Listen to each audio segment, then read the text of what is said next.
Bueno, ante todo, muchas gracias por venir y por estar acompañándonos en este segundo evento de Mecánica en Ruta que estamos haciendo acá en nuestra casa de Royal Enfield Vicente López. Y bueno, y también agradecer y saludar a los que seguramente nos van a ver por las plataformas digitales después, a posterior.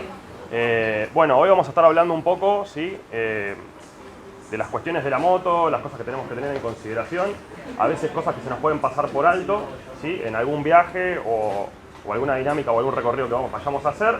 Vamos a hablar un poco también de la experiencia, vamos a trabajar un poco con la moto en algunas cuestiones más técnicas o prácticas para entender cómo hacer algunas operaciones o si nos pasa algo en el camino, poder resolverlo o entender un poco dónde están las cuestiones y cómo podemos llegar a salir de alguna situación, ¿sí? En las cuales nos encontremos o solo o sin asistencia.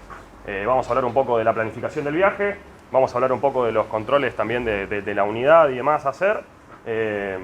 Y bueno, obviamente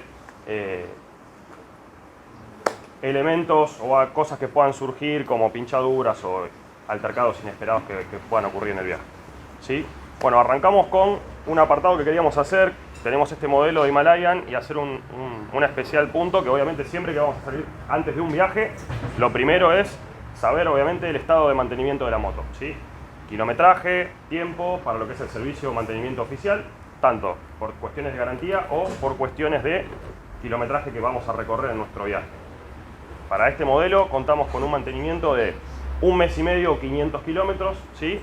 Y de 6 meses o 5.000 kilómetros el segundo mantenimiento. Cosa importante en este periodo es el modo de conducción que tenemos que tener con el vehículo o con un vehículo nuevo en periodo de ablande, ¿sí? Para eso entonces vamos a decir que para este vehículo en específico de Himalayan tenemos que hacer un recorrido de 500 kilómetros, ¿sí? Que es el periodo hasta el primer servicio, a una velocidad no mayor de 60 kilómetros por hora, ¿sí?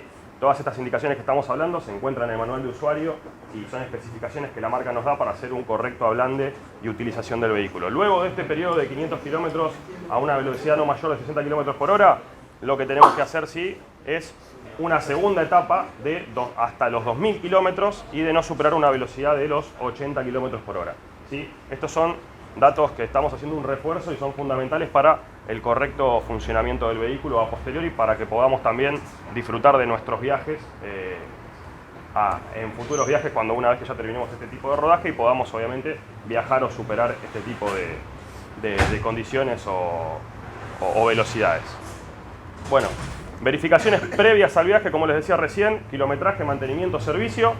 En el vehículo, ¿sí? Si estamos bien con estas cuestiones, vamos obviamente a llenar el tanque de combustible. Hacemos la referencia también de que nuestros vehículos funcionan con combustible super, no con combustible premium, ¿sí? Hay muchas consultas sobre eso. Y estos vehículos, por su característica de motorización, se comportan mejor y el combustible a utilizar es super, no premium, no hace falta. Sería hasta, podríamos llegar a decir, algo contraproducente usar un combustible premium, ¿sí? Obviamente, controles previos, presión de neumáticos, una leve revisión que nos podemos dar sin ser muy expertos. Podemos con alguna herramienta metálica o con el mismo dedo hacer un recorrido por el aro de los rayos y escuchar mismo el sonido de los rayos. Donde encontramos algún ruido desparejo o algo en alguno de esos, podemos obviamente acudir a un centro de un concesionario oficial o alguna gomería o algo amiga para que nos pueda asesorar a saber si tenemos algún problema o no en la rueda.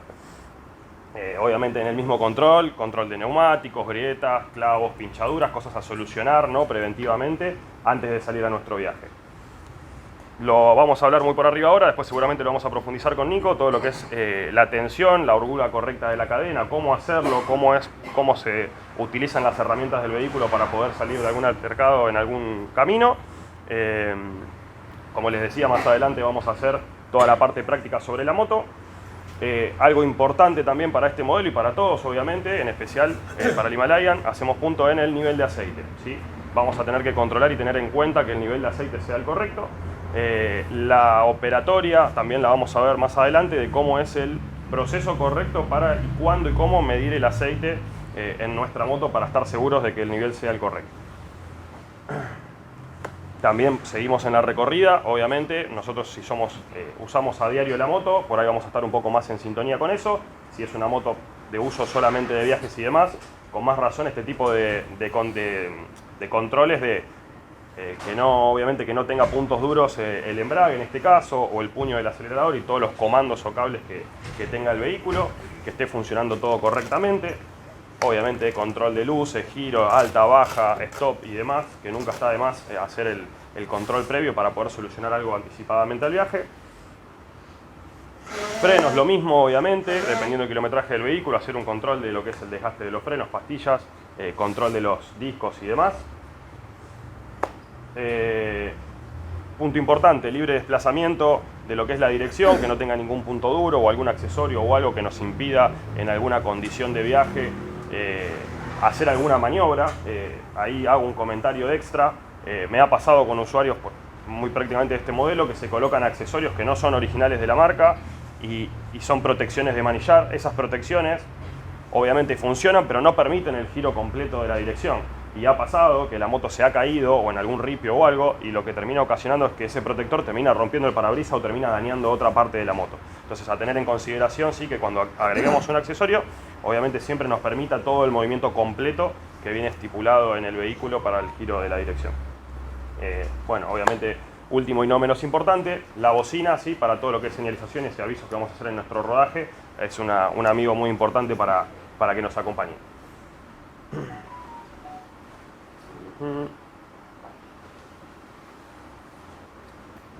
Bueno, vamos a seguir con el punto 2, que como les decía, es el previo al viaje en cuanto a lo que es el equipamiento.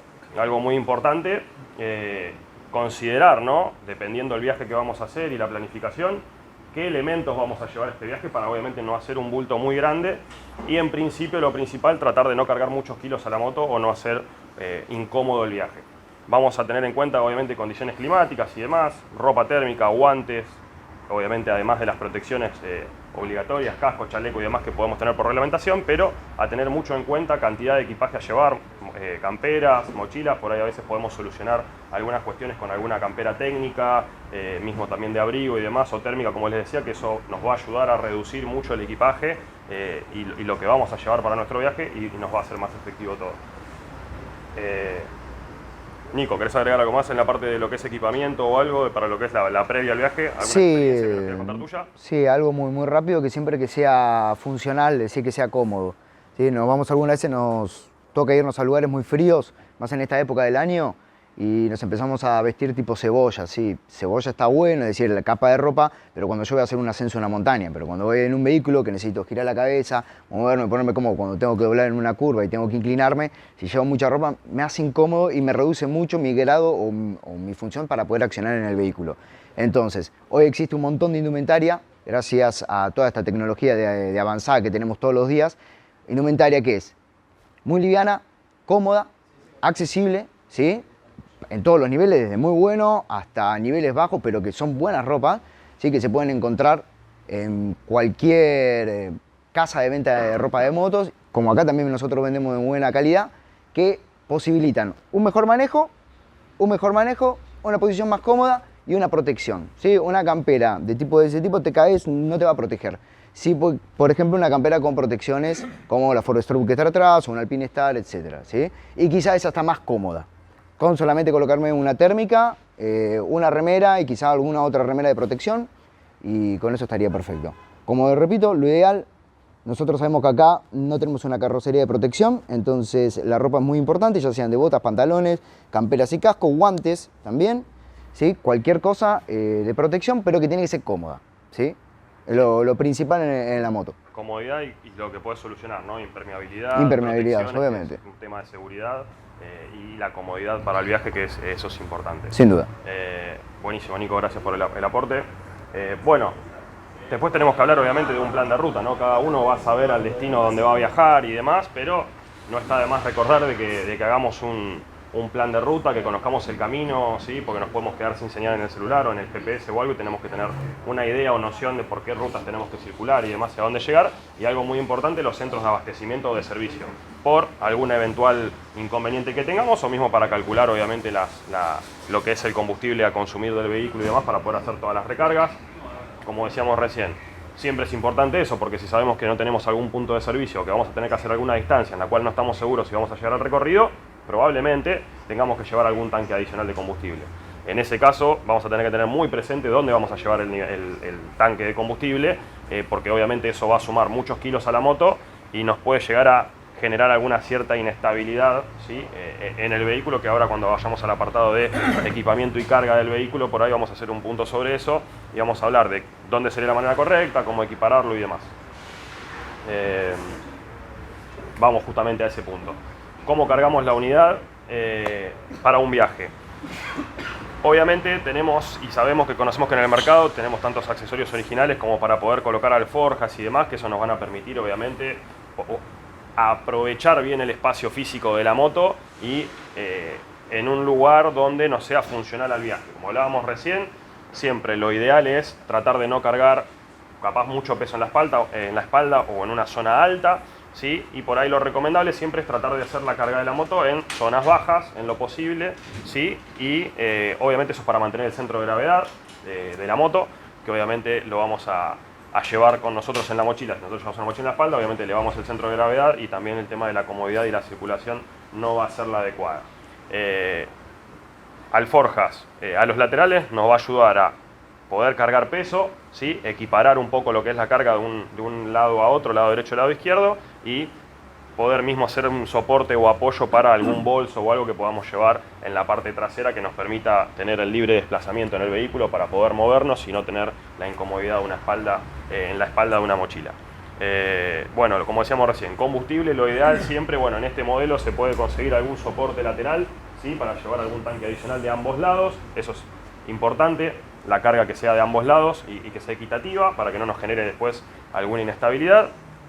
O lo mismo podemos, como decíamos recién, en algún soporte lateral o algo, tratar de llevar nuestro bidón de combustible adicional. Y lo que vamos a hacer en ese caso es, si tenemos un solo bidón, tratar de equiparar en igualdad de peso en lo posible desde el otro lado para que la moto se mantenga lo más estable posible. Nico, ¿alguna recomendación o experiencia para este punto? Sí, muy importante es que si yo llevo 2 bidones de combustible, yo los he visto en los laterales de la moto, quizás si vos usás todo de un solo lado, obviamente la carga va a estar distribuida más hacia un lado, entonces si vos tenés alforjas, equiparar el peso del otro lado. Y muy importante, si llevas combustible, no pares en una estación de servicio y guardes ese combustible para después para una ocasión, no, usá primero el combustible que vos trajiste en la moto y después carga o completa cuando vos llegues a una estación de servicio. De ahí la importancia del plan de ruta que hablaba recién Daniel. ¿Sí? O sea, si voy a hacer un camino, yo sé que la autonomía de mi moto, por darle un ejemplo, son 300 kilómetros, yo tengo que hacer un viaje donde tengo una distancia de 400, entonces sí, puedo llevar el combustible, ahí lo utilizo. Pero en caso que yo tenga que hacer una distancia de 400 kilómetros y tengo nafta dentro del tanque y paso por una estación de servicio, y es preferible utilizar antes para una estación de servicio mi nafta, ¿sí? Y después rellenarlo en otro lugar de mayor confianza. ¿Por qué? Hago hincapié en esto.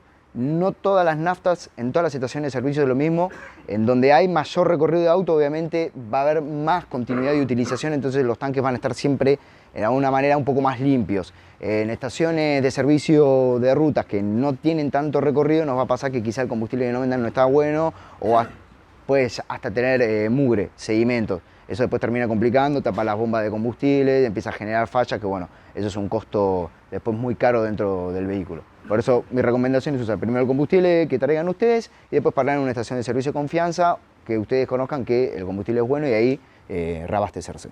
Perfecto, Nico. Bueno, siguiendo un poco con la línea de eso, importante también, si vamos a amarrar algo al vehículo, obviamente hacer un control periódico. Si en nuestro viaje en alguna parada o reabastecimiento o algo, controlar, chequear visualmente de que obviamente esté todo ajustado, que esté todo en su lugar y que por el camino o por el viaje no podamos perder alguno de los elementos que estamos transportando, obviamente para no tener la pérdida nosotros y para no ocasionar algún accidente también en lo que son las rutas y demás y vías de utilización.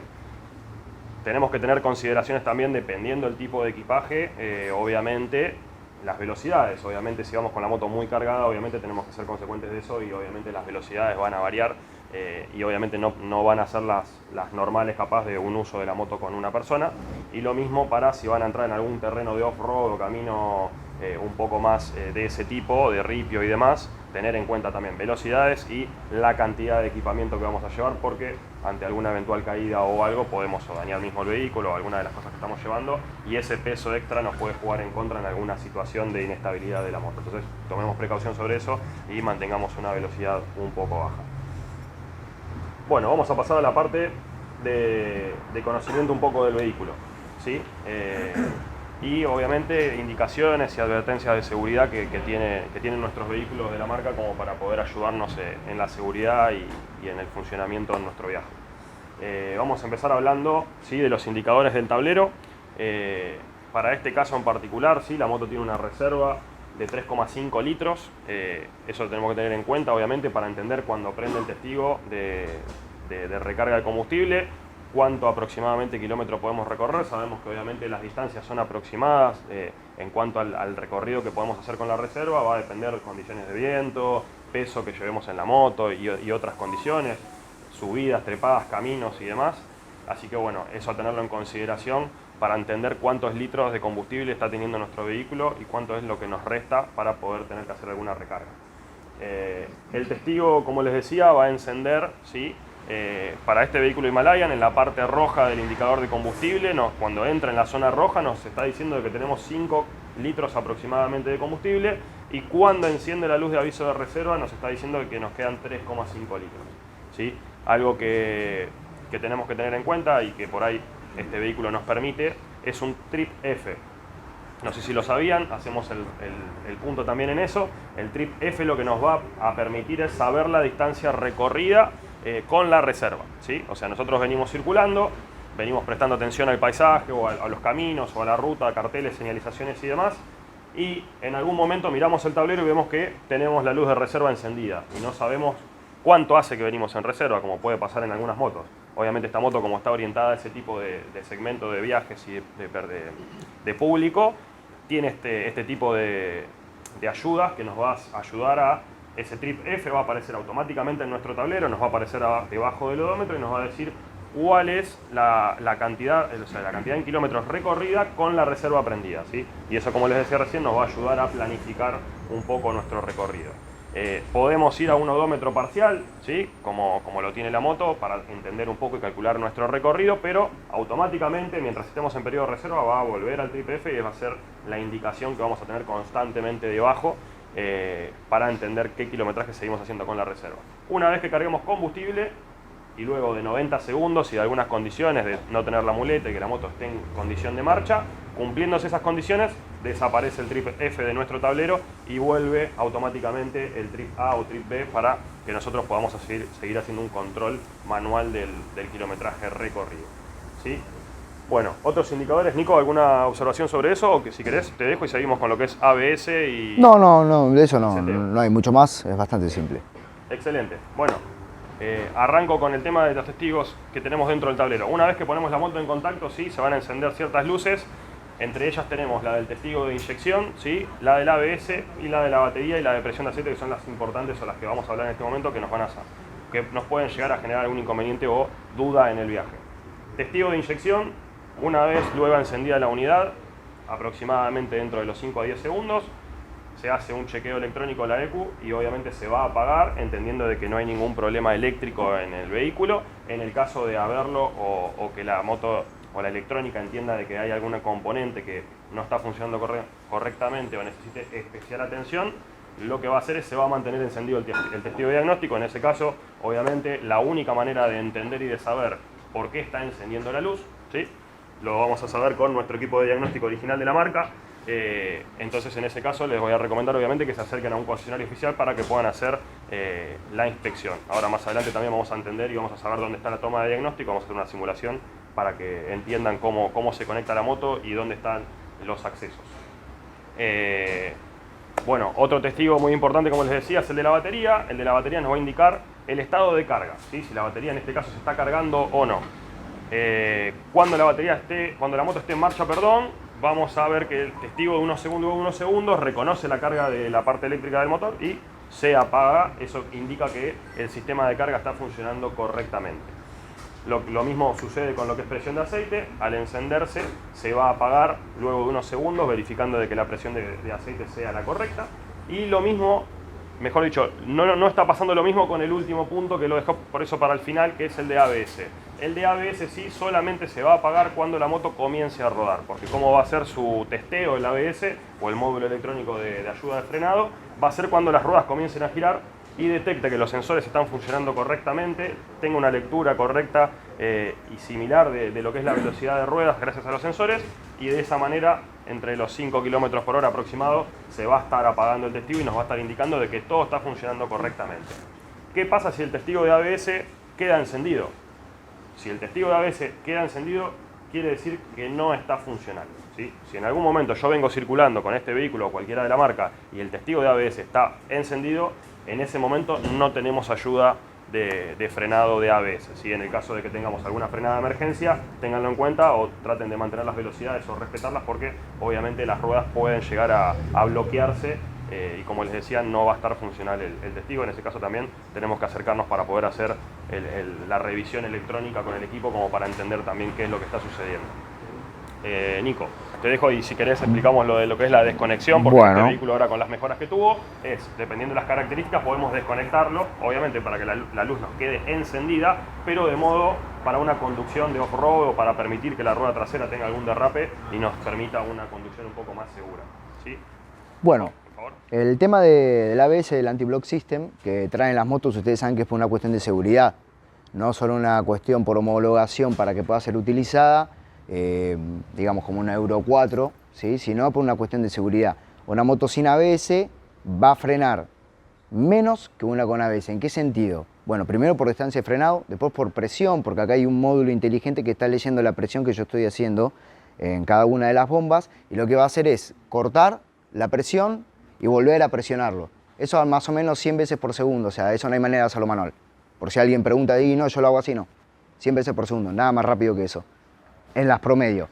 Ahora, el sistema ABS en esta moto se puede desconectar porque la ABS 6, la ABS 4 ya no se puede hacer, o sea, es una cuestión automática, viene incluida dentro de la moto. He visto mucha gente después desconectar el Raccord para poder usarlo sin ABS cuando hace off-road y olvidárselo conectar o cubrir las fichas, y después entra FFS o entra tierra y ahí empezamos con los problemas electrónicos. En principio, sin explayarme tanto, el ABS funciona con una cuestión de seguridad. Yo cuando desconecto en este sistema lo tengo que hacer sin rodar la moto. Es decir, la moto en caballete o la moto en muleta lateral, manteniendo presionado el botón de ABS durante 5 segundos y soltar. Voy a ver que en ese momento me parpadea el ABS y se apaga. Significa que en ese momento el ABS ya no está funcionando, ¿sí? O sea, lo desconecté yo manualmente. Me sirve en este caso, por ejemplo, cuando tengo que ir en un camino de ripio y yo necesito derrapar con la rueda trasera, ¿sí? Entrar en caminos en donde el ABS quizás me haga frenar en línea recta y me complique en la zona de manejo, ¿sí? Solamente para eso. Saliendo de los mitos de que el ABS funciona bien en verano, no en invierno, que hay que poner, no, el ABS está pensado para la seguridad, ¿sí? En cuanto a cuestiones de frenaje, esto es muy importante, porque nosotros siempre indicamos cómo debería ser el frenaje de un vehículo en caso de lluvia, ¿sí? Con piso mojado, piso seco, frío, ¿sí? Las cubiertas se comportan de manera diferente cuando está frío el asfalto, cuando está caliente, cuando recién salgo a rodar, que cuando yo ya tengo un tiempo de rodamiento. Bueno, entonces, nosotros hacemos una distribución real de 70-30, es decir, 70% de la presión del frenado va a ir sobre la bomba delantera y un 30% va a ser sobre la bomba trasera. Primero porque normalmente el traslado de los pesos, cuando yo acelero todo el peso va hacia atrás en el vehículo, cuando freno se va a inclinar y va a ir hacia adelante.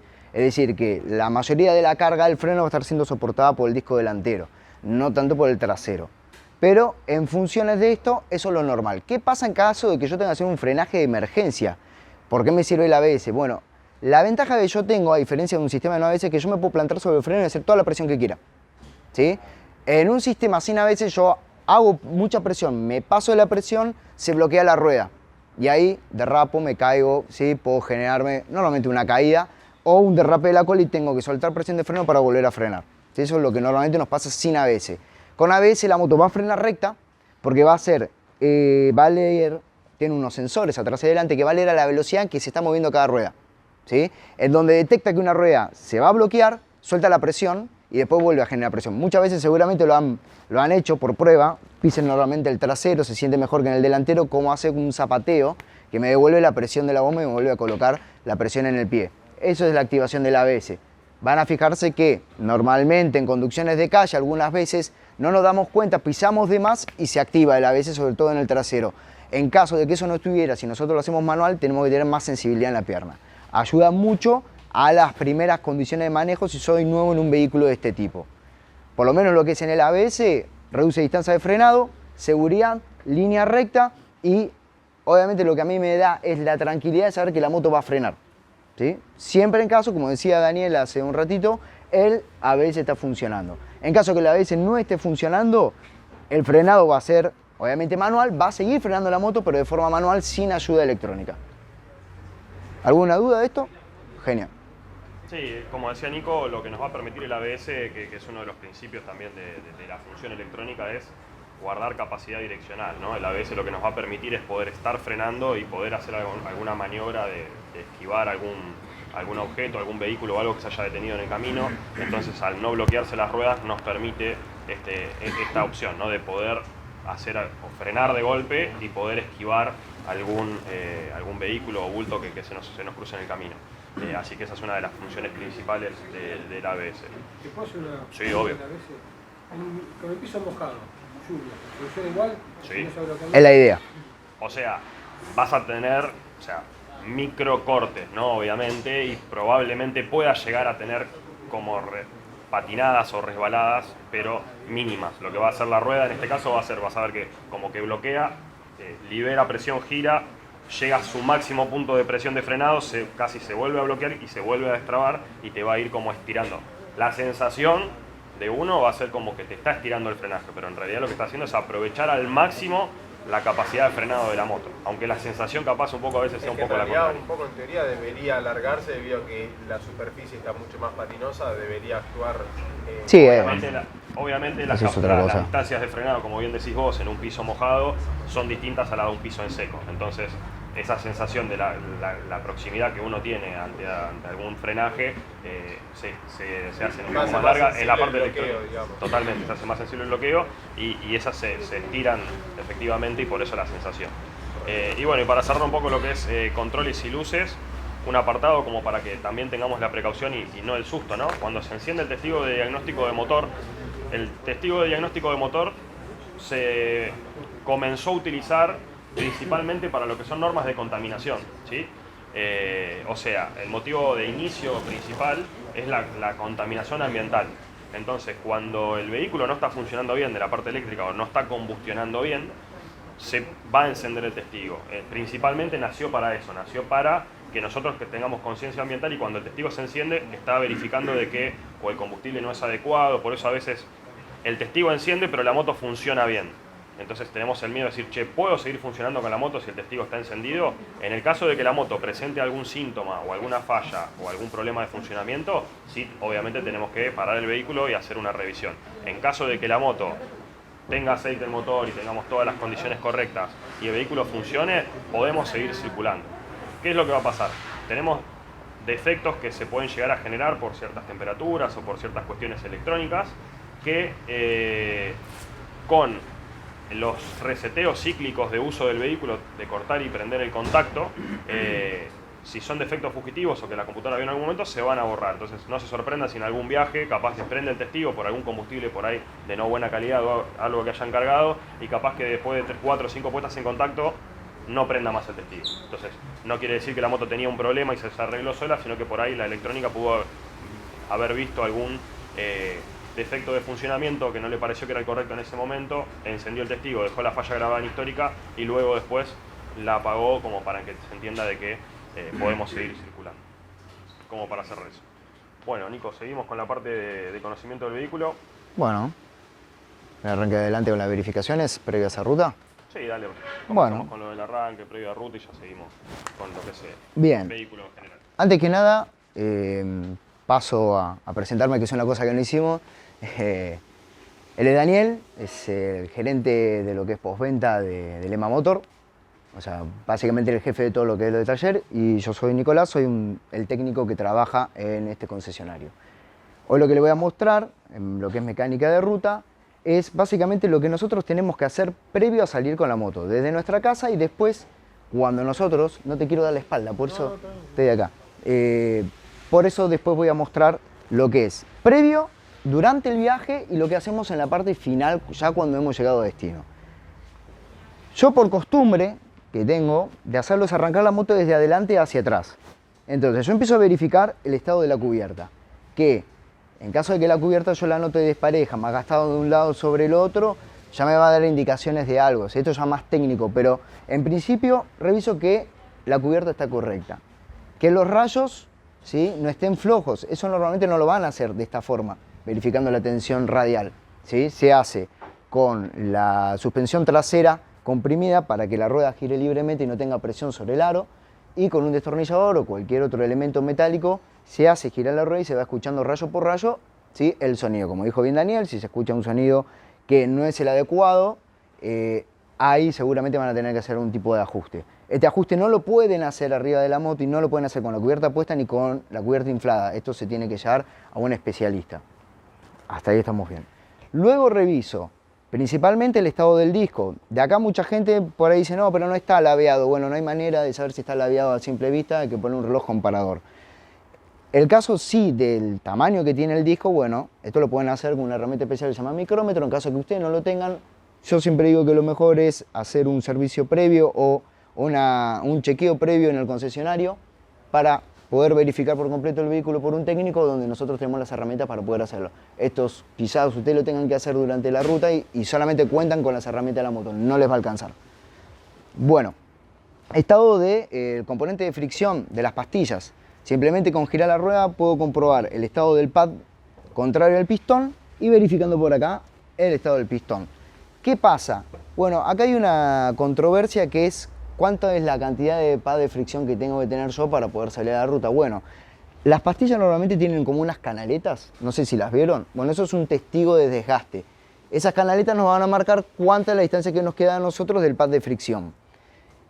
Lo ideal sería sacar el caliper, verificarlo desde afuera, las pastillas con un calibre o con un micrómetro, y comprobar que todavía me queda un pad de fricción de utilización, ¿sí? Es normal, no tanto en este vehículo, pero sí en otros usuarios, por ejemplo en lo que son Interceptor, que piensan que las pastillas están gastadas, pero cuando nosotros las sacamos, las pastillas están correctas, ¿sí? Eso algunas veces a la vista engaña, por eso es ideal poder desarmarlo y verificarlo fuera de la moto. Perdón, ¿existe algún margen de kilometraje para el cambio de las pastillas? No, no, eso tiene que ver con el uso del vehículo. Va a depender mucho de la condición de uso y de frenaje del vehículo.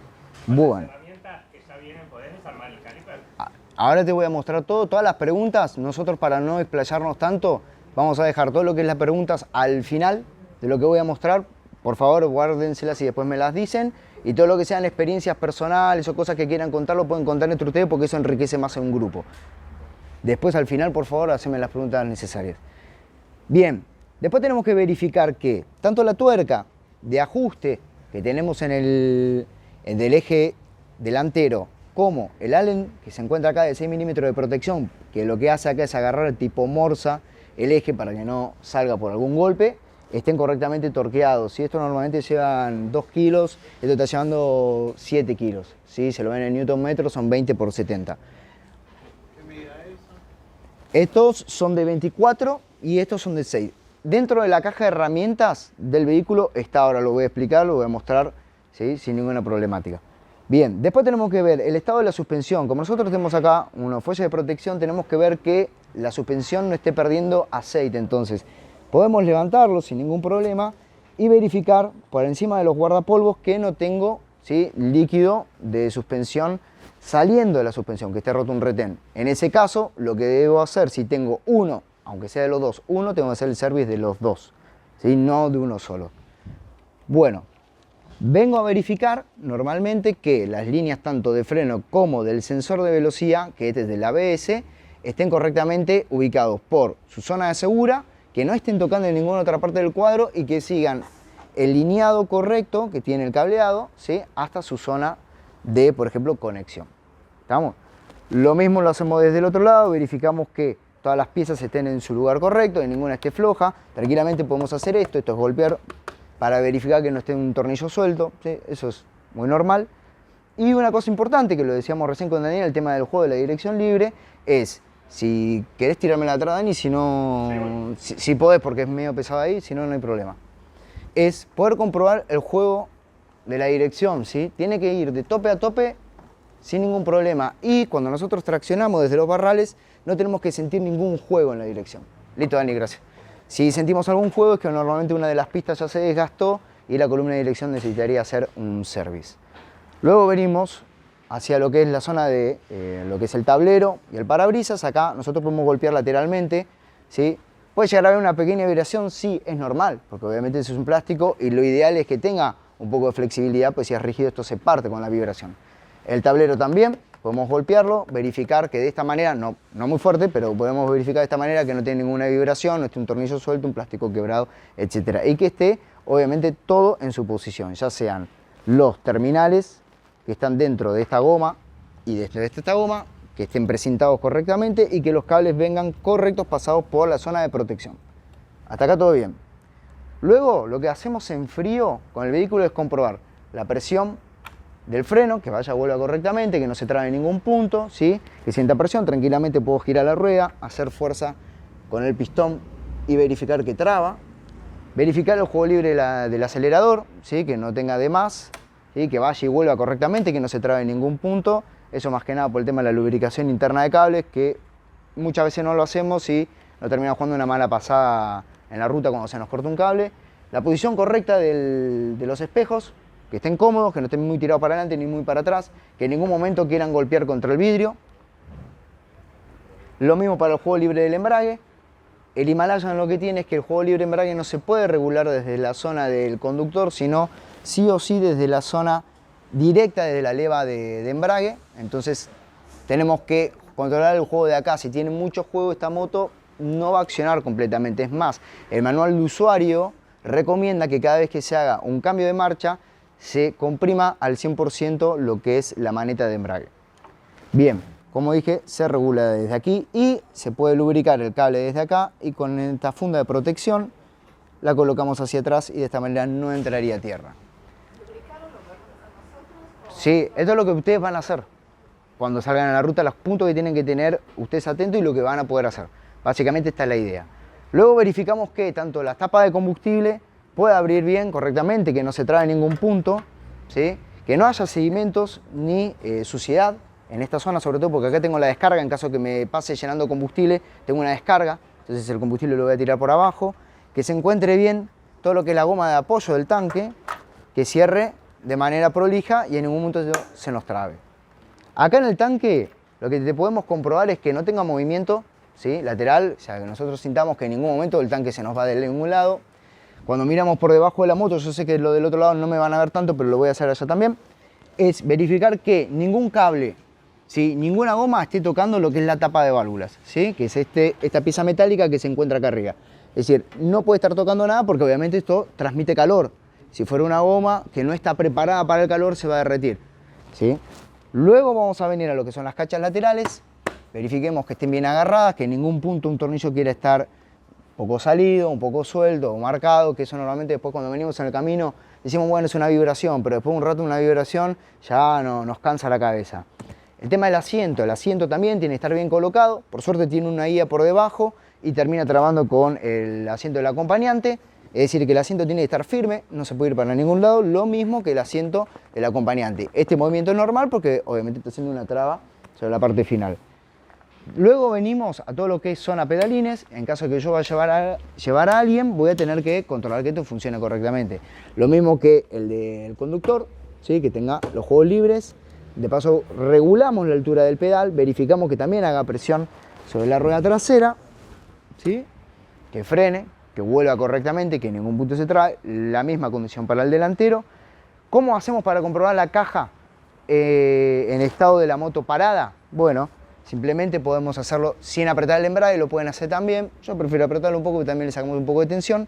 Es girar la rueda hacia adelante, comprobar que engrane bien la primera, van a verificar que está engranada, volver a poner el punto muerto, verificar la segunda, tercera, cuarta, quinta. Y después volver los cambios para abajo. Eso significa que de esa manera yo voy a poder comprobar que la caja en ningún punto se traba, ¿sí? Me va a dar seguridad en caso de que si llega a estar engranada la caja, obviamente cuando yo quiera dar arranque y poner alguna de las marchas va a estar medio complicado, pero puede llegar a ver que una de las horquillas o algún componente dentro de la caja, ya sea un desplazable, esté medio marcado y me complique engranar una caja. Bueno, esta es una verificación rápida. Luego tenemos el protector de la cadena. Esto es muy importante, tanto esta pieza como esta pieza, porque esto es de protección. Parece algo muy simple, pero sin esta protección que está acá abajo, si yo me llego a caer del lado de la cadena, es muy probable que pierda alguna parte del cuerpo. Un dedo, si vengo con una zapatilla y me agarra la pierna, pierdo todos los dedos. Esto agarra aquí, es una cortadora de carne, básicamente. Entonces, esto protege de que si yo me llego a caer, cualquier cosa que quiera entrar a la zona de la corona, pegue y vaya para afuera. Por favor, eso no se lo saquen. Bien, la misma comprobación para la rueda trasera va a ser la de la delantera. Los rayos, ¿sí? El estado de la presión del neumático, el estado de la cubierta, que no tenga ningún movimiento lateral, ni este tipo de movimiento de rodamientos, ¿sí? O sea, que esté firme. Y obviamente correctamente bien torqueada. Como torqueo atrás, lo mismo. Acá tengo que pasar un destornillador y ajusto de este lado, ¿sí? Acá no necesito una llave que la caja de herramientas no trae y que ahora nosotros les vamos a decir que se la deberían llevar en caso de que vayan a hacer un viaje. Bueno, y un punto importante es la limpieza de la transmisión final. Cómo lo lubrico a la transmisión final, eso ahora se los voy a mostrar. Y la tensión que tienen que tener y el centrado de la rueda. Bueno, antes de ensuciarme, porque yo los traje para no ensuciarme, porque después es la costumbre. Vamos, la parte de uso de herramientas, explicación de herramientas. Bien. Porque ya toqué la cadena y después voy a ensuciar la moto. Ya lo sé. Voy a mostrar ahora lo que es la parte de fusibles, herramientas y control electrónico del vehículo. Imagino que muchos de acá no son todos usuarios de Himalayan, así que va a estar bueno porque van a aprender sobre otro modelo y el que ya es usuario de Himalayan va a poder reforzar conocimiento. Importante el tema de los asientos. El asiento nosotros, cuando lo sacamos, lo ideal para protegerlo no es apoyar esto que es puntiagudo, ¿sí? Duro sobre la posición del asiento, porque se va a marcar. Acá lo ideal es poner asiento sobre asiento o separados. Bien, nosotros vamos a encontrar la caja de herramientas justamente debajo de lo que es el sillín, ¿sí?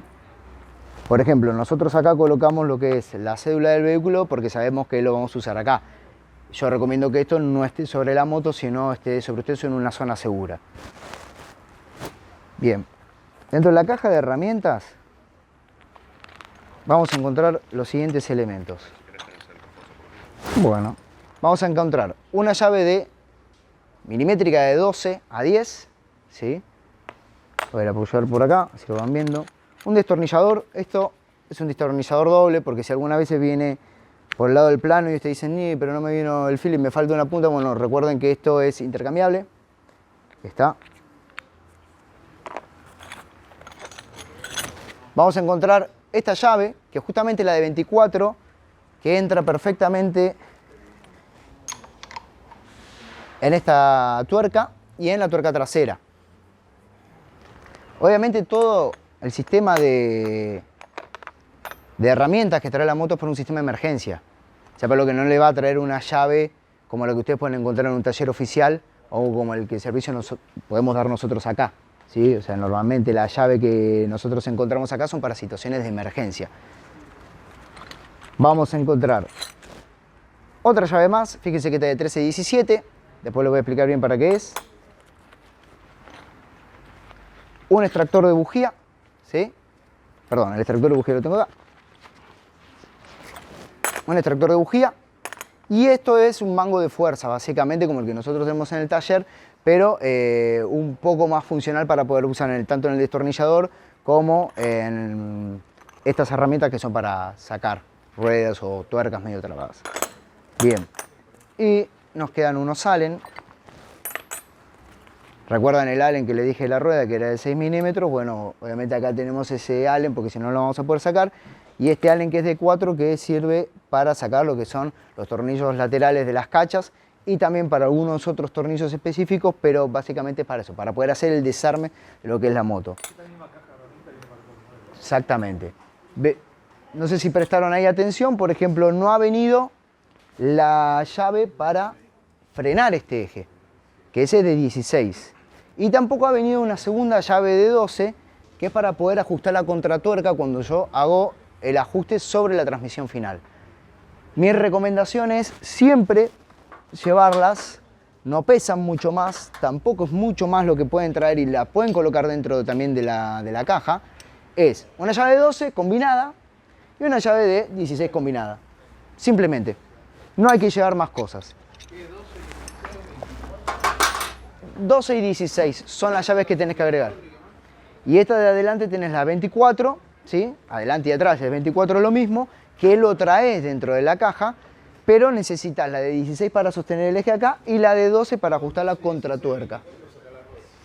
Vos solamente con la de 6 salen y la de 16 y la de 24 saca la rueda. Es más, vos podés aflojar tranquilamente sin necesitar la de 16 esto, simplemente no sacás el alem. Destensionás la tensión de la tuerca, pero ¿cuál es la problemática de esto? Cuando vos sacás el eje, lo volvés a colocar, ¿sí? Esto vos lo vas a ajustar, pero la rueda no va a quedar centrada. Y esto va a ser tensión sobre una punta y no va a poder ajustar de manera correcta. Entonces, por eso mi recomendación de llevar la 16. Bueno.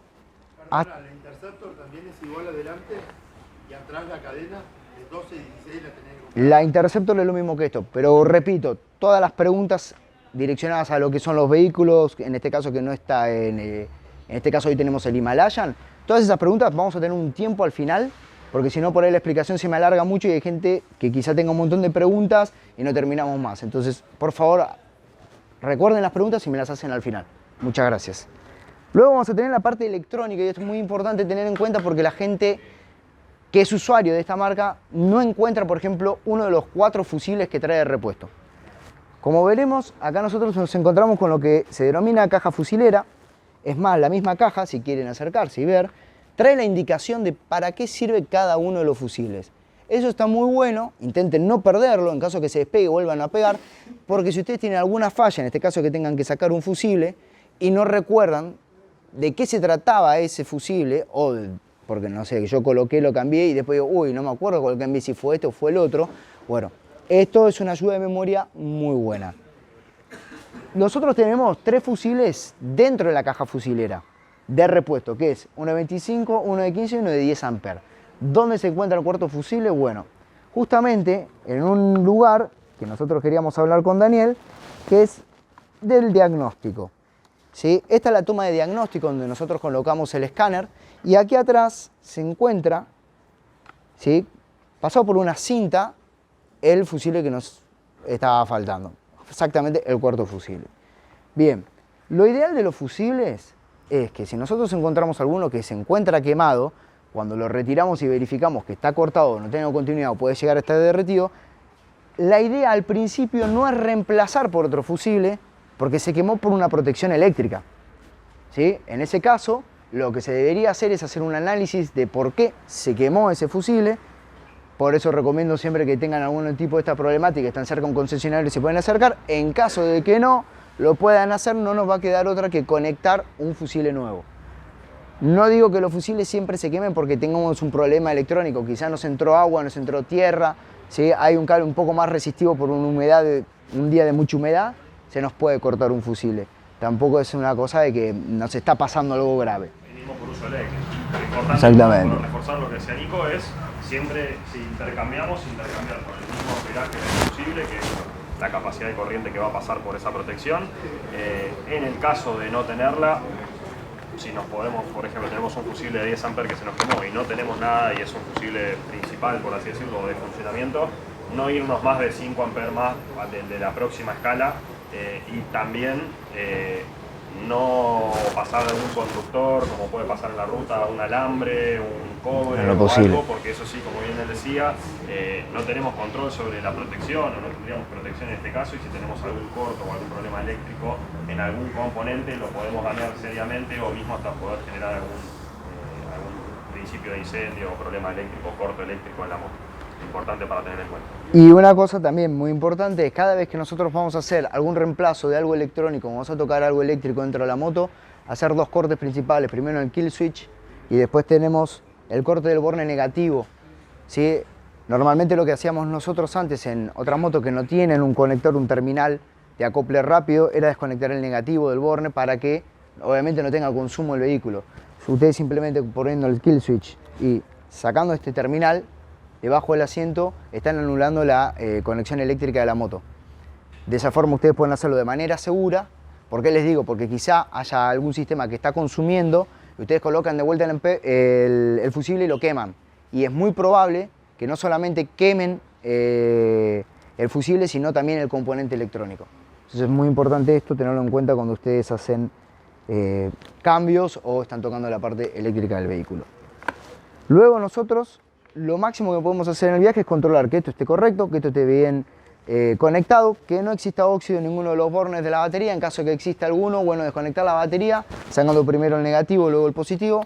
Podemos lijar, ¿sí?, con una lija fina, sacando el óxido y volviendo a cubrir correctamente los bornes, verificar que la batería está correcta. No les voy a pedir acá utilizar un multímetro o llevarse un multímetro y verificarlo, sino que ya por suerte la moto trae un sistema de carga para verificar que eso está funcionando de manera correcta.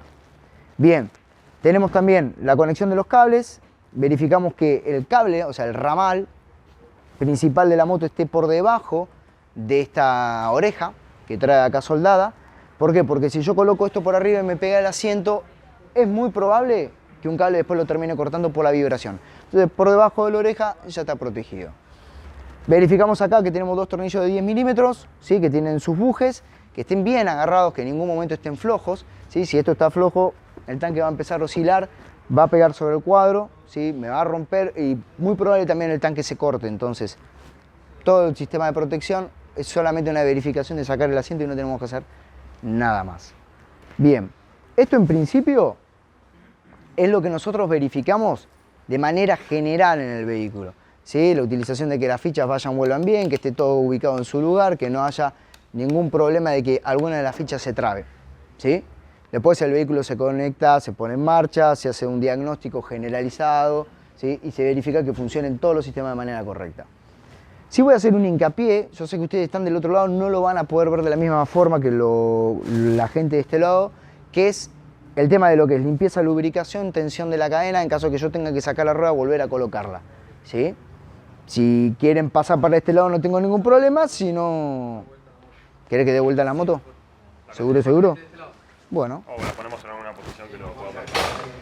No, hacemos así. Bueno, punto importante. Me aceleró a ver el tema de poner la moto en el caballete, ¿no? Complicado, ¿no? Bueno, mirá. Lo importante acá en la puesta del caballete es, primero, ubicar la moto en una superficie lisa, que no esté inclinada, que no tenga pendiente, y hacer contacto con las dos partes del caballete, ¿sí? Que no esté sobre un lado, que no esté sobre el otro, es decir, que haga un contacto correcto. Sí es verdad que el caballete en esta moto es un poquitito más complicado para colocar, pero hay que buscarle la técnica. Siempre cargamos el peso sobre el caballete y simplemente movemos la cadera de costado. Lo vuelvo a mostrar, ¿sí? Colocamos bien el caballete, apoyamos sobre los dos puntos. El diseñico que es utilizar el peso del cuerpo sobre la palanca que tiene el caballete, y que eso es lo que nos va a permitir facilitar. No es hacer fuerza con las manos, sino es que con las manos acompañamos, ¿sí? Hacemos todo el peso en el mismo eje de línea del peso. Vamos de vuelta. Volvemos a plantar. Vienen que yo soy chiquitito, o sea, cualquier persona un poco más grande que yo ya lo hace bien. Yo me estoy parado arriba de la moto. Simplemente muevo la cadera y la moto se para sola, ¿sí?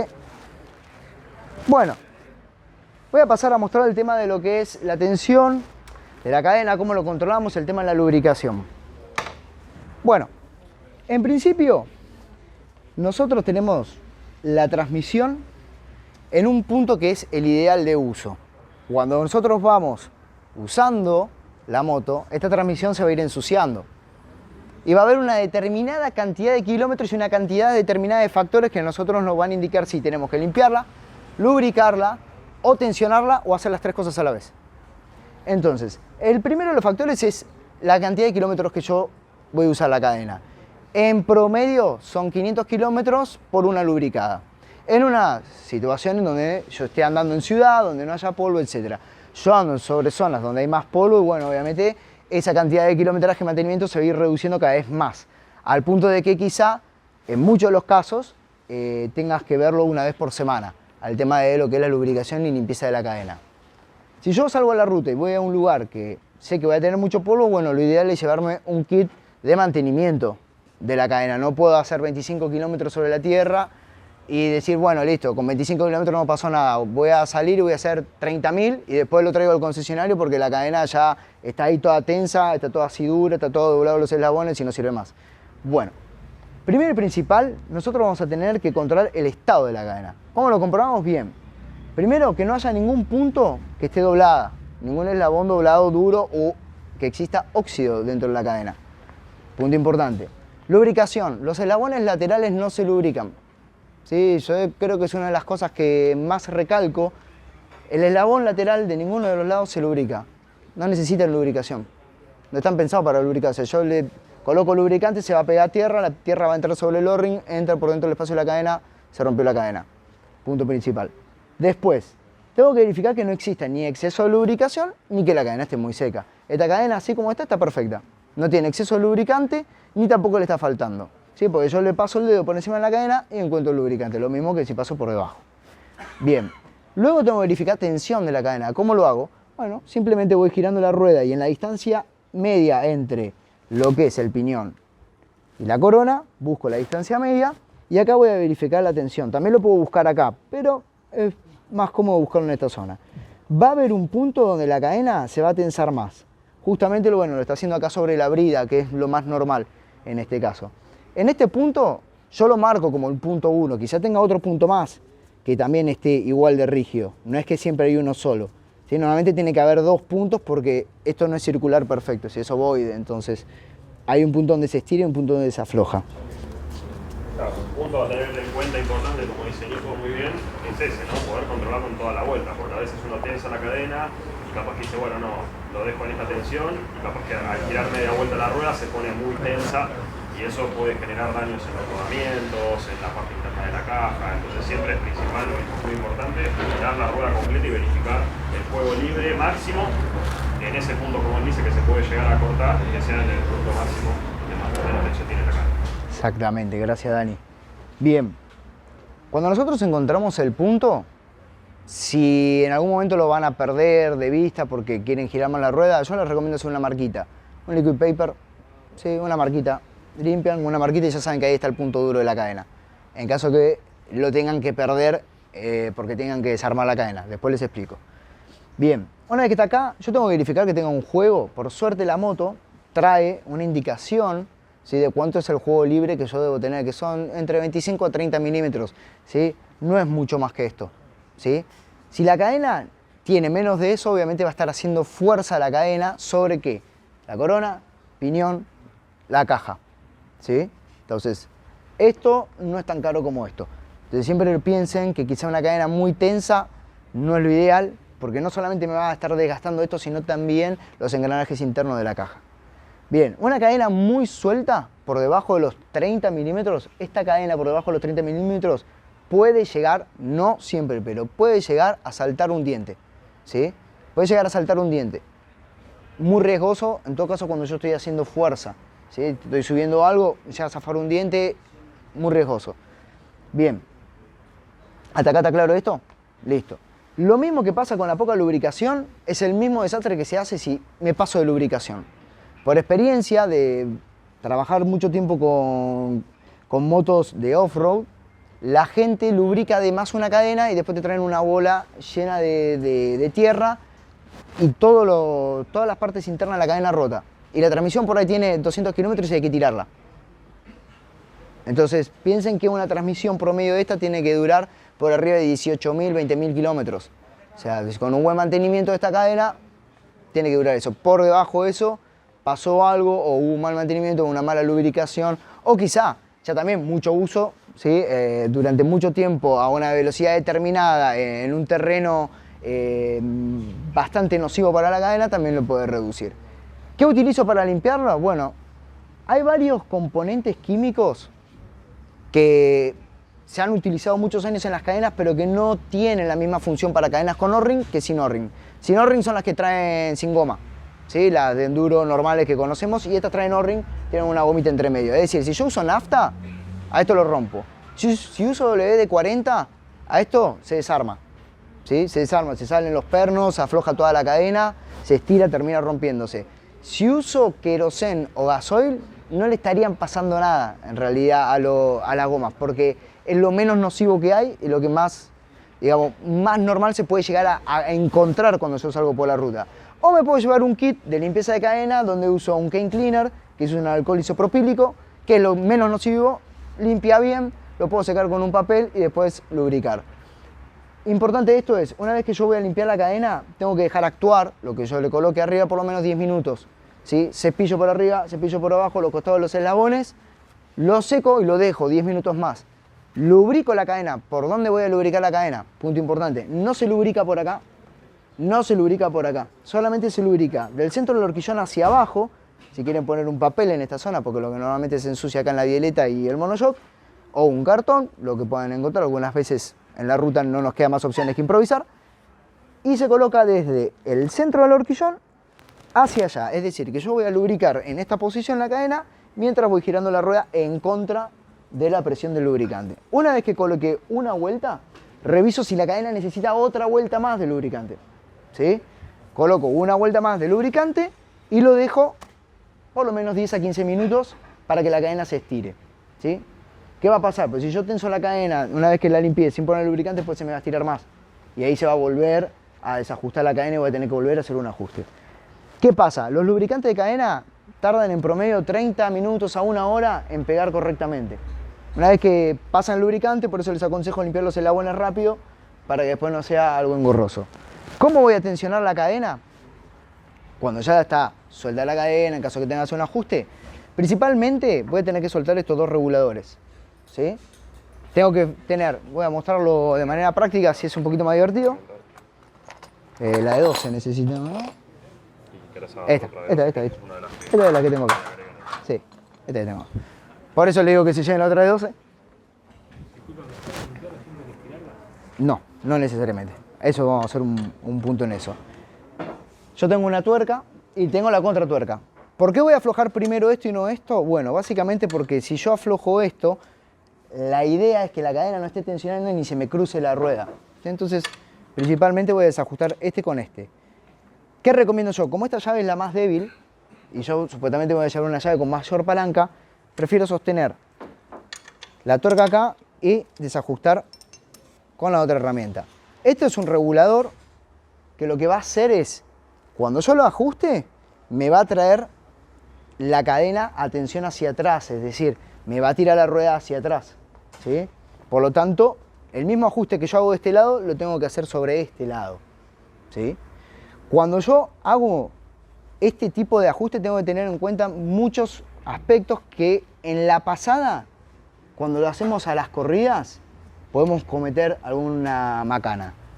Una vez que tenemos desajustados estos dos, vamos a desajustar el eje. Acá lo que pasa interesante en el Himalayan, que cuando yo desajusto el eje, el horquillón tiende a abrirse, no se asusten en el caso que lo tengan que hacer alguna vez, tiende a abrirse. ¿Cómo lo voy a tensionar? Voy a trabar sobre esta zona, vieron que esto trae un destornillador. Trae un destornillador que a mí me va a servir para poder frenar el eje, para poder sacar la rueda, ¿sí? Cuando yo aflojo, fíjense que van a tener mucha tensión acá. Yo siempre recomiendo en este caso una cosa extra para agregar en caso de que el kit de herramientas les complique un poquito, es traerse una llave 24, ¿sí? Entonces nosotros colocamos nuestra super llave que nos trae la marca. Fíjense que no agarra siempre al 100%, o sea, agarra medio de costado. Por eso yo recomiendo traer otra herramienta para esto. Aflojamos sin ninguna problemática. Esto siempre acá porque si el tornillo se me gira, se me va a girar el eje. Esto para frenar el eje, ¿sí? Fíjense que es como si fuera un eje de competición, ¿sí? Pasamos nada más que el destornillador y vamos a tener todo el conjunto flojo. ¿Cómo hacemos la tensión? ¿Se acuerdan del punto máximo de tensión que yo les mostré recién? Ahí es donde ustedes van a tensionar. ¿Y de qué manera? Van a traccionar lo mismo de un lado que sobre el otro. Mi recomendación es empezar con cuartos de vuelta, es decir, si yo ajusto un cuarto de vuelta acá, ajusto un cuarto de vuelta del otro lado. ¿Qué hago ahí? Reviso de vuelta la tensión. No está en el punto que yo quiero que esté, vuelvo a tensionar un poquito, ¿sí? Está en el punto que yo quiero que esté, puedo golpear la rueda para adelante para que en ningún momento se me haya cruzado y me esté mintiendo algún regulador. Entonces yo golpeo la rueda hacia adelante y después voy a ir a trabar ¿sí? La transmisión con el destornillador. Acá lo pueden trabar con los otros Allen, vieron que hay un Allen de 6. Lo pueden trabar tranquilamente con el Allen de 6 para no tener que hacer esto y después quedarse sin destornillador para ajustar este lado. Entonces, ahí lo pueden trabar con el Allen de 6. Una vez que está trabado, recién ahí trabo el regulador con la de 12, como dijimos recién.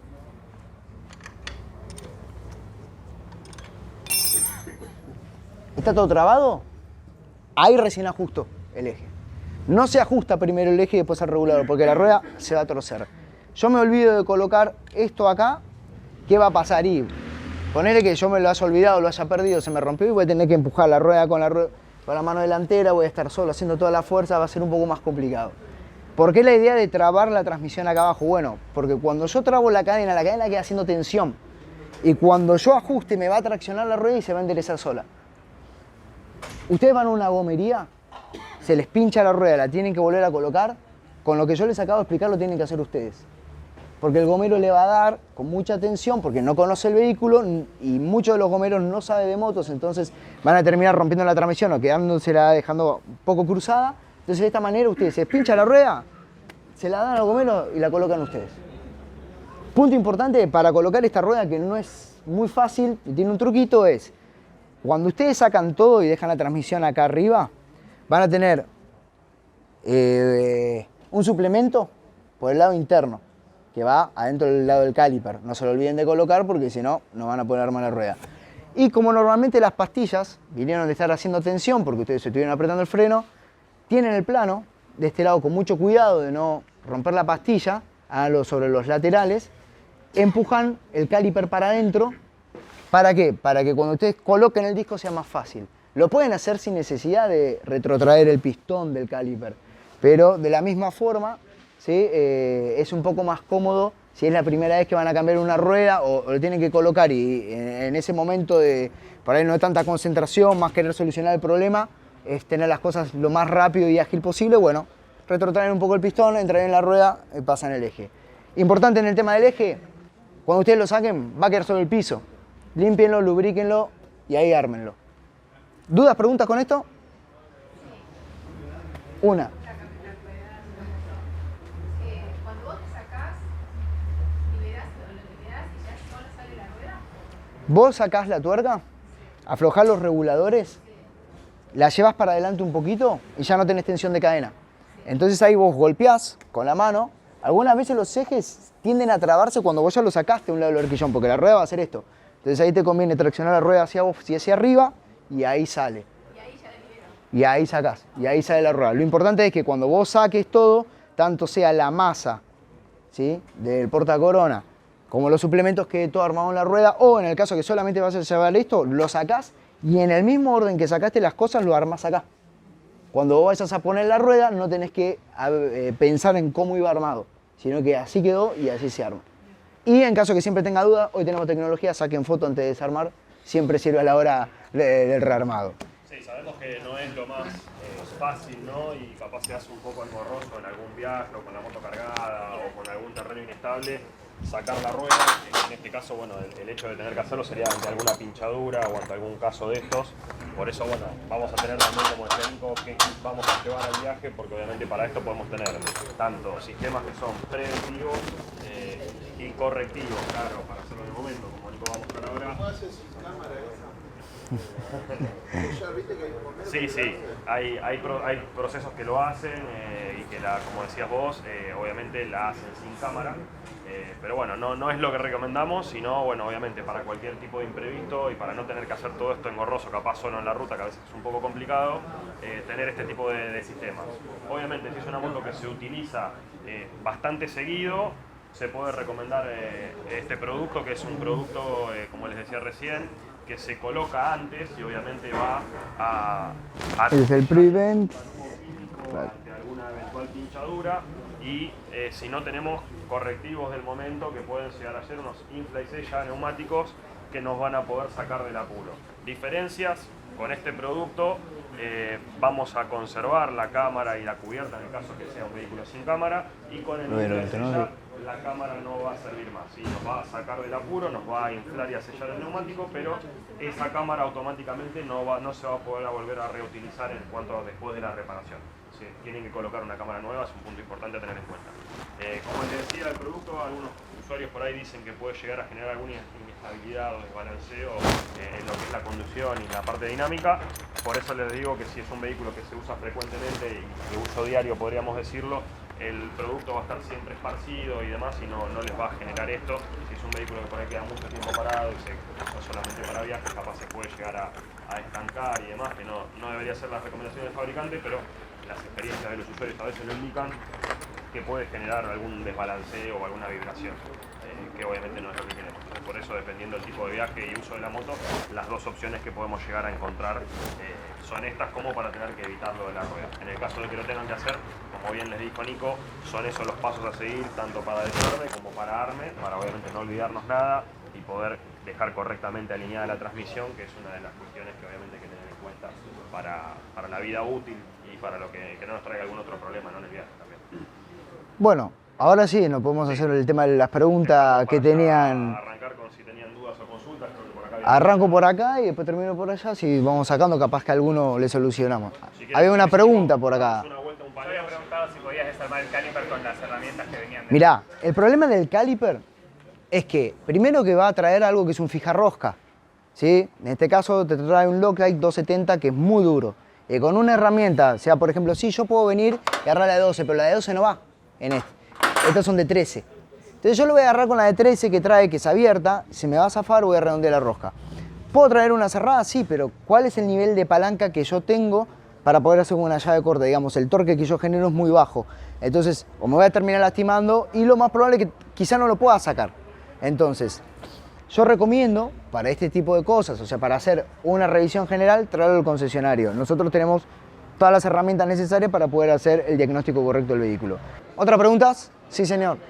Pará, estaba vos primero antes. Vos desconectaste en un momento, ahí dijiste que era como para desconectar de Sí. la corriente. En el caso del Interceptor, ¿es igual?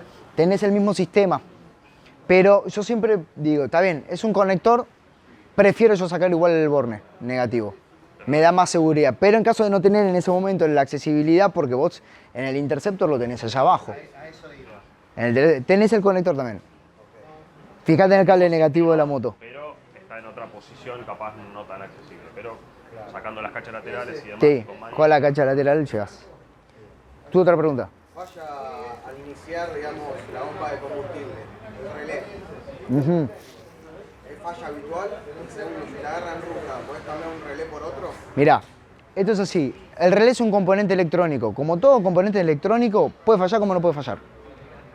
Básicamente. Vos acá, en esta moto, tenés dos relés. Uno que controla lo que es el sistema de combustible, el sistema EFI de combustible, y el otro que es el sistema de encendido. ¿Sí? Tenés dos, no tenés repuesto de relé. El Interceptor me parece que hay 3. Tenés En este caso, 4 en el claro, Interceptor. Como bien dice Nico, para responder la pregunta, en este modelo no No podés dar una solución cruzarlo. con la misma moto. En el caso de la Interceptor sí se puede, por así decirlo, salir Sí. eventualmente. Si como bien vos decís, como pudo haberse, no, como dice Nico, son componentes electrónicos y a veces no estamos exentos de que alguno pueda tener algún problema. Y si falla el de la bomba de combustible, que ponemos el contacto, habilitamos el switch y no sentimos el ruido de temporización de la bomba y la moto no enciende, ¿sí? Podemos como recurso sacar la cacha lateral del lado izquierdo, que para eso tendríamos que retirar el asiento, ¿sí? Llave, retiramos la cacha del lado derecho, tiramos el pulsador, sacamos el asiento. Con las herramientas, el Allen D4, vamos a sacar un tornillo. Eso es una precaución para tener en cuenta porque ha pasado con algunos usuarios que han tirado de la cacha sin encontrar este tornillo y se rompe el pasarrueda de abajo donde está el soporte. Sacamos el tornillo Allen desde la parte de adentro, debajo del asiento. Una vez al retirar ese tornillo, tiramos la cacha desde ese mismo lado hacia afuera, de la parte de arriba y después hacia arriba. Tiene como una traba hacia abajo y hacia adentro. Una vez que retiramos esa tapa, vamos a encontrar los 4 relés, como vos decís, en 2 zócalos distintos, la parte superior y la parte inferior. En la parte inferior vamos a tener 2 relés. El del lado derecho es el de la bomba de combustible. Decime, Nico, si estoy diciendo bien. El del lado derecho bomba de combustible, izquierdo es accesorio. Izquierdo, accesorios. Ese relé de accesorios obviamente viene adicional. ¿Sí? Se adiciona por si eventualmente alguien quiere tomar algún positivo o algo para alguna luz o algún accesorio, y la ficha de conexión viene escondida dentro del faro, lo cual un usuario X, o sea, eso no tiene una utilidad o un funcionamiento en la moto original. Entonces lo que sí podemos hacer y nos permite este modelo es intercambiar estos dos relés porque obviamente las características son las mismas. Entonces, como decíamos, del zócalo inferior invertimos los relés, en este caso que hay que solamente ponerlos en posición inversa porque no van al mismo derecho, y al intercambiarlos ya estamos obviamente poniendo un relé de buen funcionamiento o de correcto funcionamiento en el que posiblemente podría estar fallando y podemos hacer la comprobación de que obviamente en este caso ha hecho el cambio que funcione la voz. Una pregunta, ¿los de la ISMA son iguales que los de la Inter? Sí, Ah, bien. es el mismo relé. ¿Otra pregunta? Sí, señor. Sí, eventualmente para una comodidad o seguridad o algo, es una pieza chica, se puede conseguir, si hay stock y demás, se puede comprar un relé y tenerlo aleatoriamente por algún posible fallo. Como decís vos, si vamos a hacer un viaje, tenemos que tener en cuenta, como decimos hoy, si hay centros de asistencia o no, si tenemos mucho tramo de ruta que no tengamos asistencia, por ahí no es bueno, mejor dicho, tener alguna consideración de este tipo y llevarlo. Una pregunta, Pava, tiene que ver con la No hay preguntas, Pava, vos batería hacelo. del Interceptor, que tenemos nuevo, hace mucho. Si yo por 2 semanas, 15 días viajo, la dejo parada, ¿vale la pena desconectar el borne negativo de la batería? Sí, vale la pena porque, y lo ideal sería mantener esa batería en un mantenedor. ¿Por qué? Vos tenés, esto es un componente electrónico de almacenamiento de electricidad continua.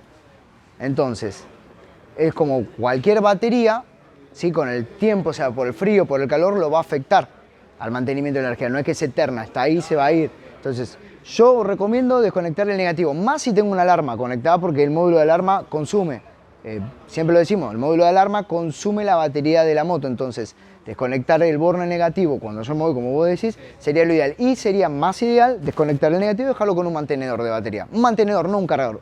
Algo que mantenga... Sería que cada 2 o 3 días una marcha. Por ejemplo. Sí, pero igual vos la colocás en marcha cada 2 o 3 días y tenés lo que se llama una descarga de la batería y vos necesitas andar la moto para que esa batería vaya cargando. Si no, como yo te digo, si vos tenés que dejar mucho tiempo y no tenés ganas de colocarla en marcha porque te vas, un mantenedor de batería. Te compras un mantenedor y No listo. altera la inyección, el mapeo, nada, el conectar el negativo, ¿no? No, absolutamente nada. Esas son dos cosas diferentes. En la pandemia, lo que teníamos otra moto, por razones laborales, etc., estuvo 2 o 3 meses parada la moto en una cochera, fuimos. No, pero eso es otra cosa. Vos tenés que pensar que, y esto también es importante porque está bueno que lo saques a colación, de lo que vamos a decir es, si yo voy a tener la moto parada mucho tiempo, 2, 3 meses, un año, esto se tiene que vaciar. Esto se tiene que vaciar. Todo lo que sean los escapes se tienen que tapar. Todas las entradas y tomas de aire se tienen que tapar. Todo lo que sea, por ejemplo, el aceite, sé que cuando vuelva lo voy a tener que cambiar. No, pero si tiene 200 kilómetros, dice 20 kilómetros y lo tengo que cambiar, lo tenés que cambiar porque es junto a humedad. Entonces lo tenés que sacar del motor y colocar aceite y filtros nuevos. Ahora, lo que vos decís es verdad, no arranca, está muerta. Puede ser o por batería o por sistema EFI de inyección. ¿Qué sucede? Tenemos combustible, se pudre, genera sedimentos, tapa caños. Y básicamente no hay otra función. Ahora voy, un segundito, capaz que te contesto la pregunta. Cuando nosotros tenemos la moto mucho tiempo parada y le queremos dar arranque y tenemos una falla, por más que queramos evadirlo, vamos a tener que hacer un servicio de inyección. Entonces, el servicio de inyección comprende desarmado de cuerpo mariposa, desarmado de lo que es la bomba de combustible, limpieza, rearme y después control de todos los parámetros. O sea, es más fácil vaciar el tanque, comprobar que esté bien, sacar la batería de la unidad, colocarla en un mantenedor, que gastar plata por no hacer ese mantenimiento que quizá nos lleva, no sé, 1 hora hacerlo. No lo sé hacer, lo puedo traer al service o al concesionario, se vacía, se deja y queda todo perfecto para hacer la moto estivada o embalada o guardada. Sí, señor, usted tiene una pregunta. Sí. Sí, es justamente lo que dije recién. No, y... Estábamos justo hablando de eso, principalmente para agregar a lo que dijo Nico. Perfecto, desconectaste el negativo y cortás el kill switch por las dudas de que no haya ningún punto de tensión dentro de la moto, electricidad dando vuelta. ¿Sí? Mirá, yo recomiendo, De 3 a 6 meses. sí, que si vos te vas a ir a una distancia superior al mes a la moto, ya empieces a pensar como si fuera una moto que tenés que parar por completo y arrancar como si fuera de cero. ¿Sí? Podríamos decir que para un parado de un mes, como para poner un parámetro Sí. o algo hablando a acá entre nos, en un mes no, sí, desconectar la batería, por ahí pensar en todo tema de combustible y demás para de 3 meses en adelante o 6 Sí. meses, obviamente. Sí, sí, Bueno, sí, sí. una cuestión lógica. Después puede pasar... ¿Cómo? Sí, porque Es probable. decimos, la moto, si bien tiene un mínimo consumo cuando la batería está conectada, lo que también pasa es la circulación de corriente. Obviamente, si nosotros no cortamos la circulación de corriente, como hacemos recién, desconectando un borne, esa circulación de electrones en todo el circuito hace que la batería se debilite y se agote. Entonces, como decís vos, en algún modelo puede durar más, en otros puede durar menos. En el caso de este vehículo, si lo dejamos 15 días, muy probablemente cuando le vayamos a dar arranque, no necesite. Por eso, ¿Alguna otra pregunta acá? recomendable es un uso continuo y como ¿Preguntas? decía, ¿Preguntas? a marcha, ¿Ninguna? Y tú ahora sigo con una vos. vuelta de kilometraje que es lo ideal para que Sí. No, no. Es más, se venden también otros mantenedores de combustible, que es en caso de que vos te vayas, y eso normalmente lo usamos para los cuatriciclos, o lo he usado yo en los cuatriciclos, que como no es de toda temporada, y se lo van a llevar por un tiempo, lo van a dejar parado con combustible dentro, se le coloca un mantenedor de combustible. Es caro, sí, es carísimo, pero quizá en vehículos muy grandes, vaciarlo, transportarlo, cuando tenés que hacer todo eso, no puedes llevar 20 bidones de combustible por un lado o del otro, entonces es preferible tirarle eso. ¿Tenías una pregunta? Después de un viaje largo, si hay tierra en el viaje, Muy bien. ¿es necesario limpiar el filtro Bueno. de aire o algo así? Eso está en un punto importante que nos salteamos y que tenemos que darlo, para lo último, que es, ¿qué hago una vez que llego con la moto? Después me voy a un viaje y no tengo un concesionario oficial, no sé, por ejemplo, me fui y llegué a unas cabañas que alquilé y está la moto que pasó por toda la tierra del camino y más, y junté todo. ¿Cómo la lavo? ¿Cómo la limpio? ¿Cómo lubrico? Bueno, primero y principal, lo que hay que hacer, si es posible, es sopletear el vehículo. ¿Para qué? Para sacar todo lo que sea tierra que esté depositada en ese momento, o sea, de los conectores, ¿sí? Todo lo que sean los terminales, todo lo que sea cerca del faro. ¿Cómo lo voy a lavar? Y esto es muy importante, lo repito, pero no me hace caso, sin hidrolavadora. No, pero la hidro queda perfecta, le echo espuma. Todo 10 puntos. Eso lo hacemos cuando el vehículo está así, ¿sí? Que lo podemos controlar. Pero yo tengo mucha mugre encima del vehículo que puede ingresar en cualquier parte, sea en un terminal, sea en una óptica, en un elemento electrónico. Entonces, lo ideal es agua con muy poca presión y desde arriba hacia abajo para que caiga todo lo que sea lo principal de la mugre. ¿Cómo hacemos después?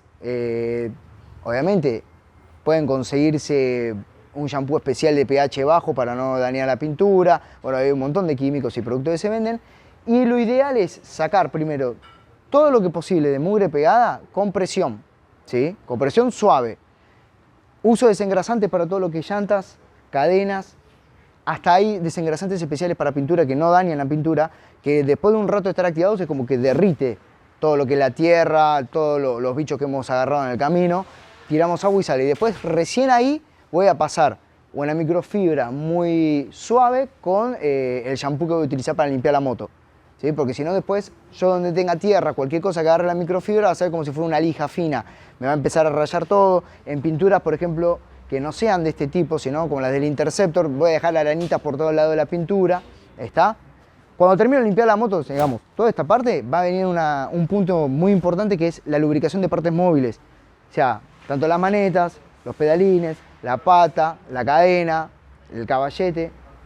Lubricaciones para esto, bueno, con un lubricante multiuso puede ir bien. Yo prefiero desarmarlo y colocar grasa específica para cada uno de los puntos de lubricación, sobre todo los cables, las manetas, todo lo que haya sufrido más que nada la utilización del camino que le haya dado directo, de frente, digamos como lo que corta lo primero. Entonces, los ejes los voy a desarmar y la verdad que no, pero voy a verificar cómo están los suplementos.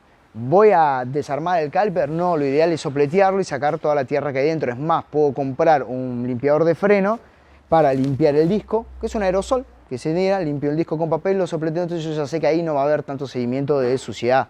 ¿Sí? Lo mismo con las pastillas, también atrás como adelante. Y lo mismo en la cadena, lo que les expliqué recién, es muy importante llevarse el kit. En caso de que ustedes no puedan llevarse todo el kit en la mochila o en una alforja, sepan que en algún lugar lo pueden conseguir, o sea, no necesitan más que un pincel, ¿sí? Y un recipiente en donde poder pasar el químico para poder limpiar la cadena, nada más. ¿Sí? Háganlo en un lugar abierto, por favor no lo hagan en un lugar cerrado, si no se van a intoxicar. Después otra cosa muy importante del tema del lavado es, todos los componentes electrónicos, ya sea un faro, un tablero, la conexión de cables, todas estas zonas, nada de presión directa. Nada, absolutamente nada. Y me van a decir, no, pero cuando llueve yo vengo en la moto y el agua pega.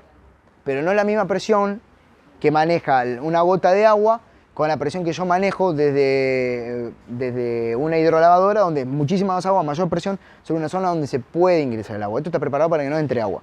Pero con una hidrolavadora puedo debilitar alguna goma o puedo debilitar algún canal y ahí ya puedo tener un ingreso de agua futuro y generar otro tipo de problemática. ¿Otras preguntas? ¿Se puede mezclar aceite de diferentes marcas, misma viscosidad? Y vos si querés romper un motor lo podés hacer sin problema. Para agregar, tenés la misma viscosidad pero tenés un castrol con un No, motor. no. No es lo que se recomienda. No es lo que se recomienda y yo no lo haría. De las características Semi. exactamente, respetando viscosidades, sí, porque están obviamente todas las marcas hoy alineadas y homologadas con los polímeros y los componentes. Sí, con el API y las reglas API y SAJO, pero... En un viaje o algo, si tenés que agregar aceite, que es lo recomendable, ¿no? El tema de los controles y agregarlo, vos podés, en este caso, siempre que las reglas sean iguales o superiores a las del fabricante, que es el aceite que va a tener colocado, podés hacer el agregado, sí. No es lo recomendable, pero en una situación de emergencia lo podemos hacer. Medida, misma marca de aceite o lubricante, segunda medida opción, se puede. Sí. Podría, no, así, no con sé. diferentes viscosidades. Siempre misma viscosidad, no diferentes viscosidades. O sea, bueno, ahí sí, eso son obviamente cosas que... El problema de los sintéticos es que la molécula del sintético es igual una a la otra. En el semisintético tenés una mezcla entre un mineral y un semisintético, entonces las moléculas son de otra manera, es decir, son más desparejas. ¿Qué sucede con un aceite sobre otro? Porque eso también es un buen punto, ya más para el lado de la mecánica, pero ¿qué sucede con un aceite que es sintético, con un aceite mineral, con un aceite semisintético? Básicamente el sintético no está pensado para motores, por ejemplo, de determinadas holguras. El fabricante es el ingeniero que diseña el vehículo y dice, para esta moto, por las holguras que yo tengo entre aro-pistón, la distancia entre los engranajes de la caja, el aceite que mejor va a cumplir la función de lubricación y protección va a ser este. Si es sintético, le va a ir sintético. Si es semi, le va a ir semi. Vos modificando eso y bueno, vas a variar obviamente lo que te está diciendo un ingeniero que lo tiene probado. ¿Y qué va a pasar? Y bueno, pueden devenir un montón de consecuencias. La primera, con un sintético en un motor que usa mineral, te patina el embrague. Porque obviamente no puede romper esa película de lubricación, los discos de fricción y patina el embrague. En otros vehículos que usan semisintético a sintético, es lo que yo te digo, quizá la presión de la bomba necesita que use semisintético, porque maneja una presión estable. Yo le pongo un sintético, le varío la presión, puedo romper una bomba. Puedo dejar que funcione la bomba y puede ser un gripaje. Es más, puede generar hasta una falla como que no estás generando presión, pero estás empujando aceite, pero no te estás generando presión. Cosas que te pueden llegar a pasar. Normalmente eso son fallas ya en motos más grandes con otro tipo de presión de cilindrada y demás. Siempre es mantener la recomendación del fabricante, exactamente, tanto en viscosidad como el tipo de aceite, para que obviamente el motor, como decía Nico bien, funcione bajo las características para las que fue diseñado y capaz no incurramos en un gasto capaz que no es necesario de colocar un aceite más caro sintético cuando capaz el motor por las condiciones y por las características de fabricación no las necesita, ¿no? Y obviamente nos encarece el mantenimiento, capaz nos encarece o nos complica conseguir el lubricante en alguna situación de viaje o algo. Sí. Entonces lo recomendable siempre es mantenerse dentro de la situación original. Y un punto importante, que seguramente puede ser una pregunta general, el tema de, bueno, si yo voy a un lugar, una zona más cálida, le agrego más aceite porque necesito tener otro líquido que refrigere, porque obviamente esta moto refrigera por aceite. La verdad que no. Hay un nivel que hay que mantenerlo, porque si yo agrego más aceite va a ser más cantidad de líquido que tengo que refrigerar.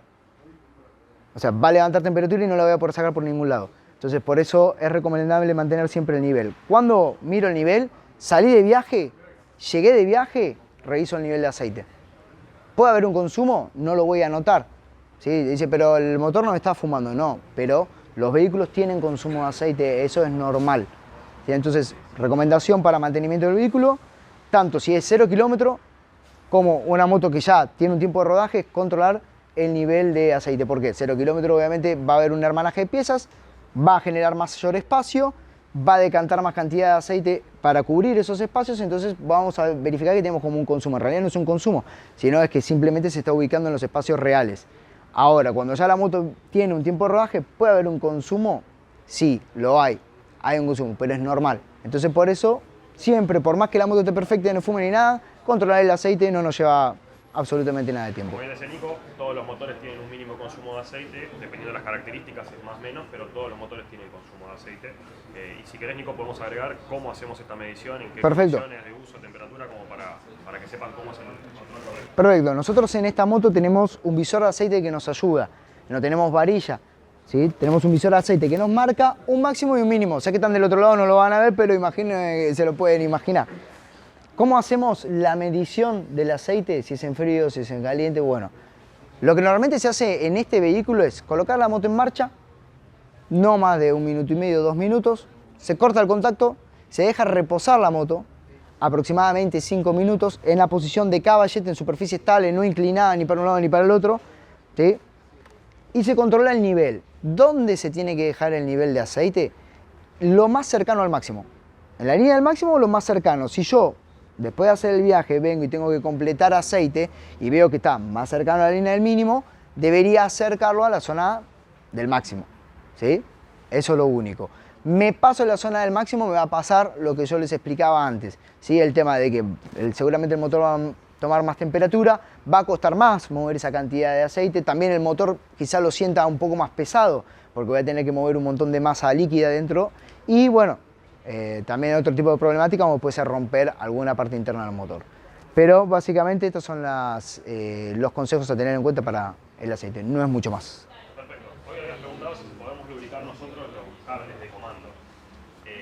Obviamente sin desarmarlos podemos hacer una lubricación, por decirlo, básica o principal, que es capaz en la manita de embrague, me acerco al vehículo, capaz que es obviamente presionar el embrague y tratar de tirar con el pulverizador del lubricante multiuso o aceite y después volver o hacer este movimiento para que el aceite ingrese. La manera correcta en el servicio lo que se hace es se desarma lo que es la unión del cable y se trabaja en esta posición con una herramienta que lo que hace es canalizar todo el líquido hacia adentro y lo que hacemos es hacerlo correr para que haga una limpieza de todo el desgaste que pueda tener o óxido dentro del cable y después la lubricación y se vuelve a conectar y eso es lo que hace que el cable quede correctamente lubricado.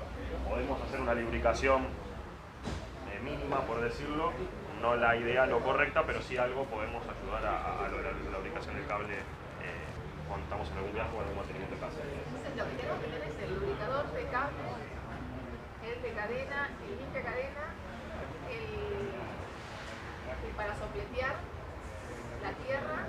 Eso en caso que encuentres lo que vos te vas a llevar para la ruta, vos siempre tenés que pensar que Claro, tiene que ser... Es un mantenimiento en tu casa, ¿no? Claro, Exacto, para la vuelta. para la vuelta, exactamente. Eso tranquilamente con espacio. Sí, esos limpiadores en aerosol nos van a facilitar un poco la vida, como decía él, lo que es el limpiafrenos, obviamente para todas las partes de lo que es disco, pastillas y caliper, que obviamente está diseñado para eso y no tiene componentes nocivos para esas piezas.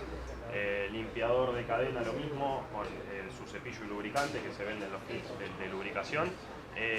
Y como bien vos decías, algún lubricante multiuso o algo para las partes móviles y demás, que obviamente vamos a poder lubricar y limpiar de esta manera para preservar mejor la vida útil y obviamente que los componentes funcionen como tienen que funcionar. Cuando hablaste de la lubricación, Sí. el final, una vez pasado para limpiarlo todo, Sí. una vez puesto el lubricante, como vos explicaste, hay que volver a limpiar, una vez puesto el lubricante, volver a pasar. Limpiás el costado del eslabón. La cadena no la tocas porque ahí podés volver a meter un cuerpo extraño dentro de la cadena, ¿sí? Hasta que se pegue bien. Los costados de los eslabones. Estos. También, obviamente, de un lado y del otro. Eso te va a permitir que no se te pegue la tierra, la Sí. suciedad o la mugre en la zona que no necesita la lubricación acá. Claro, sí señor. La que necesites. Ha pasado de atrás una de golpe y una lámpara. La Sí. lámpara delante. Entonces, es fácil abrir, sacarla. Sí. digamos, es una H4 común y corriente. Sí. Es decir, voy a un negocio de autos y me dice, mira, no tengo común, tengo Blue Vision, vale más caro. Sí, tenés que H4 tenés que- de 3 patas. Sí, tienen que respetar Respetando eso. las potencias. Claro, 60-55. Sí, y además por una cuestión de que si vos pones algo más grande, aumentás consumo, temperatura, derretís el... No, por ahí te lo permite pasar el fusible, pero levanta más temperatura y te derrite el faro.